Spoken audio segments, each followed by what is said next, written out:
자, 하이에크의 사상, 하이에크의 자유주의 사상입니다. 자유주의 사상. 시장 경제, 자유시장 또는 법치라든지 제한된 민주주의라든지 이런 사상들, 특히 하이에크가 말하는 시장 문제, 자생적 질서라든지 이런 주장들, 그리고 특히 사회주의 몰락 문제들, 몰락 문제들, 이런 하이에크가 지적했던 것이 전부 다 옳았다는 생각입니다. 그래서 제가 얘기하고 싶은 것이 하이에크가 옳았다라는 그런 제목으로 말씀을 드리도록 하겠습니다. 자, 자유, 1930년대 문제였습니다. 국가 권력의 확장으로 자유는 소멸되었고 재산권은 유린되고 있었습니다. 자, 하이에크가 보기에는 이게 노예의 길이다 라고 했습니다. 이건 지금 인류가 노예의 길로 가고 있다 경고를 하죠. 하이에크가 1947년에 유명한 일을 하죠. 몽벨르랭 소사이어티를 결성을 합니다. 자유자를 불러서 이념전쟁을 하려고 하는 거죠. 혼자 해가지고는 안 되겠다라는 생각이었습니다.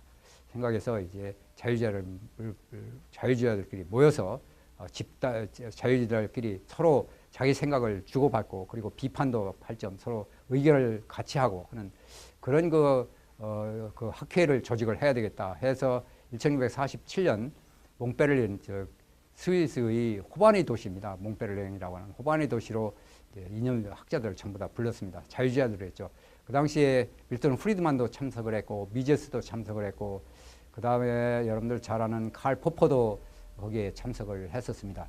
그 몽베를린 소사이어티를 결성을 할 때 슌페터, 여러분들 잘 알 겁니다. 슌페터는 이 자유주의자 이런 그 모임을 뭐라고 1952년이죠. 1952년에 슌페터가 뭐라고 얘기하냐면 이게 한 줌도 못 되는 몇 명의 그 자유주의자, 외로운 자유주의자들이 그 보잘것없는 모임이다. 막 이런 식으로 혹평을 했습니다. 자, 그런데요, 이 몽베를린 소사이어티가 엄청나게 커졌습니다. 우리가 몽베를린 소사이어티는 한국경제신문사 주최로 해서 금년도에 그 지역회의가 있었습니다만은 몽베를린 소사이어티에서 거기에 한 300명의 세계적인 석학들이 모였을 뿐만 아니라 역시 자유주의 사상을 전 세계에 확산시켜서 각 나라의 그 자유주의를 향한 개혁의 길잡이를 보여주는데 길잡이라는 중요한 역할을 했습니다. 이게 하이에크의 공로라고 봤고 그리고 역시 이 몽베를린 소사이어티의 회원들 중에서 무려 10명이나 노벨 경제학상을 수상을 했다. 물론 하이에크를 비롯해서 하이에크, 그다음 밀턴 프리드만, 그다음에 제임스 뷰캐넌 등 이런 사람들을 비롯해서 수십여 명이 역시 그 노벨상까지 받을 정도였다. 따라서 이 하이에크가 만들려고 했던 몽베를린 소사이어티를 만들었던 노력은 성공적이라고 볼 수 있고. 그다음에 1970년대에 참 유명한 일이 벌어졌습니다. 1970년대라고 하는 것이 아주 굉장히 어려운 시기였습니다. 그렇죠. 굉장히 어려웠습니다. 복지국가 이념으로 인류가 아주 빈곤해 들어갔죠. 그 다음에 케인스주의가 불러온 불황 때문에 세계가 굉장히 고민하고 있었을 때였습니다. 특히 그런 와중에 하이에크는 역시 1970년대 이념전쟁에 아주 지쳐버렸습니다. 노학자였죠. 불러주는 사람도 없습니다. 알아주는 사람도 없고 우울증에 빠졌습니다. 디프레션에 빠져버린 거죠. 그런데 1974년 놀라운 행운이 찾아들었습니다. 1974년 노벨 경제학상 수상을 받았죠. 노벨 경제학상으로 경제학 수상자로 선발됐습니다. 그래서 하이에크가 이때다 해가지고 이제 다시 생기를 얻어가지고 이제 책을 쓰기도 하고 활발하게 활동을 하는데 여기서 주목하고자 하는 것은 1970년대의 세계 대불황 문제, 그 다음에 복지국가로 인한 그 빈곤 문제, 복지국가 빈곤을 줄이려고 했습니다. 빈곤이 더 늘어나 버렸습니다. 이 복지국가로 인한 빈곤 문제, 불평등 문제, 이런 문제들이 있는데 이 문제들을 해결할 수 있는 케인스가 망가뜨려 놓은 거죠. 복지국가가 망가뜨렸고 케인스가 망가뜨렸습니다. 이 망가뜨린 경제를 구출할 자를 찾고 있었습니다. 이게 구원자가 누구냐? 세계의 사람들은 세계의 이목은 역시 하이에크를 쳐다봤습니다. 하이에크. 바로 레이건 대통령과 영국의 대처 수상, 미국의 레이건 대통령과 대처 수상이 하이에크를 등에 업고 역시 혁명을 개혁하기 시작을 합니다. 그 당시에 개혁이라는 게 별거 아닙니다. 탈규제였습니다. 규제 아주 쉽죠. 탈규제. 규제 지금 기업들이 일 못하게 투자하지 못하도록 막은 거 전부 없애버렸습니다. 줄여버린 거죠. 줄여버린 거죠. 경제 활동의 발목을 잡는 것들을 다 없애버렸습니다. 감세했죠. 세금 줄였습니다. 세금.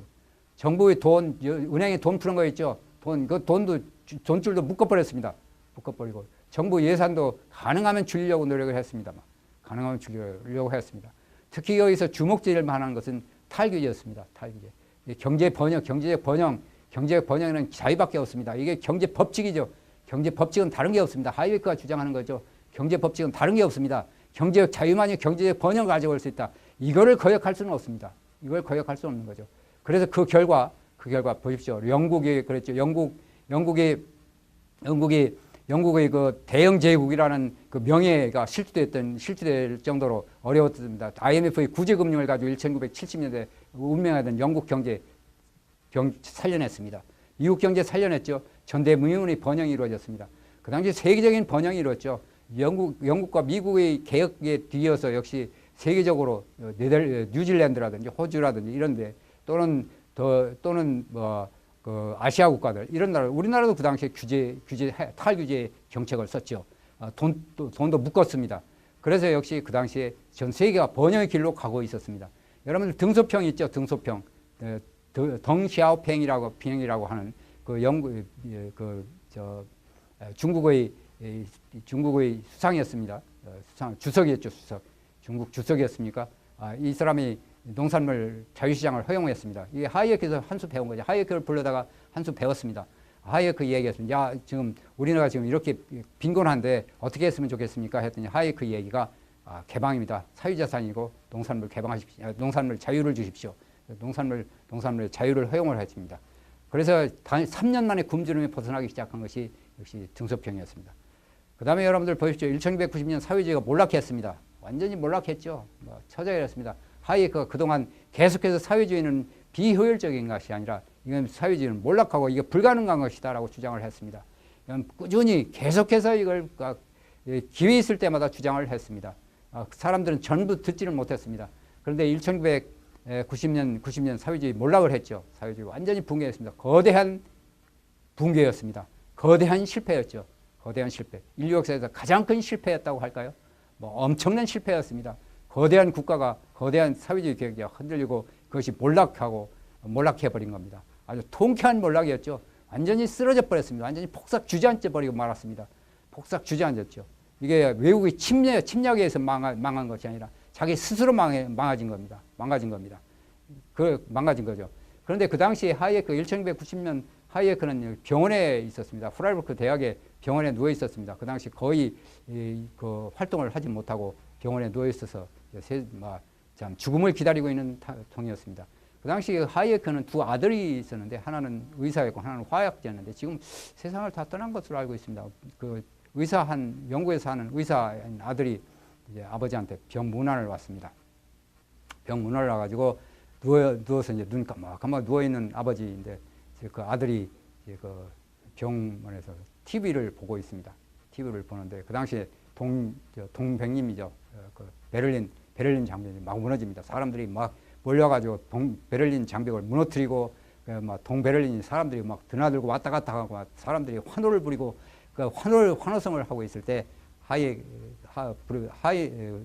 그 아들이 아버지한테 이야기를 한다. 아버지 저걸 보십시오. 저 동베를린 지금 무너지고 있습니다. 했더니 아버지 하이에크가 눈을 뜨면서 거봐, 애가 뭘 했어? 라고 하면서 다시 눈을 감았던 그런 그 에피소드가 있습니다. 복지국가 몰락하고 만다. 그다음에 경제적 자유만이 인류의 번영을 가져다 줄 수 있다. 경제적 자유다라고 하는 것. 이게 경제 법칙이다. 다른 법칙 아무것도 없는데 유일하게 법칙을 하나 얘기를 한다고 한다면 경제적 자유, 개인들한테 자유를 줘야만이 경제적인 번영을 이룰 수 있다라는 주장이었습니다. 이 경제적 자유 주장으로 인해 경제적 자유야말로 역시 번영을 이끌어주는 문명화된 사회로 가는 거죠. 그 복지국가는 문명된 번영의 사회로 가는 것이 아니라 문명이 퇴보요 원시 사회로 되돌아가는 그런 문제다. 국가가 돈을 마구 쓴다. 자기 돈도 아닌 마구 쓴다. 이건 원시 사회의 야만적인 행위죠. 야만적인 남의 돈을 세금을 갖다가 마우스는 그 야만적인 행위죠. 이 야만적인 행위를 억제하고 역시 국가의 할 일은 개인의 자유와 재산을 보호하는 그런 자유, 그런 국가만이 역시 국가만이 문명된 국가다, 문명화된 국가다. 역시 저는 그렇게 생각을 하고 있습니다. 인류가 하이에크를 만난 것은 정말 큰 행운이 아닐 수 없다. 인류가 하이에크를 만난 것은 역시 행운이다, 행운이다 이런 뜻입니다.